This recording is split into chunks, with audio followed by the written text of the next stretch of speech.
20 गावांचा विकास आणि त्या डोंगराचा विकास असा ह्या देवस्थानच्या विकासाचा भाग आहे.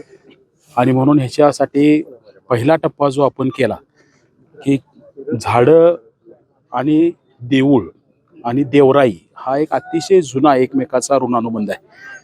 आणि अशी ही नैसर्गिक देवराई देवाच्या नावाची आपण ह्या ठिकाणी विकसित करायची आणि त्याला केदारण्य हे नाव आपण द्यायचं त्या ठिकाणी ठरवलं होतं. आणि मला वाटते त्याचा पहिला 10,000 झाडं लावण्याचा जो टप्पा होता तो आपण पावसाळ्यात त्या ठिकाणी चालू केला होता.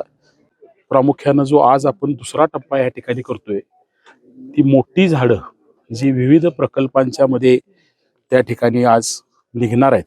तर ही सगळी झाडं प्रामुख्यानं आपल्याला इथं आणता येतील का आणि पर्यावरणीय पुनर्जीवन हा एक केदारण्य प्रकल्प 2चा भाग आपल्याला करता येईल का असा एक अतिशय मोठा प्रयत्न आपण आज या ठिकाणी साकारायचा प्रयत्न करतोय.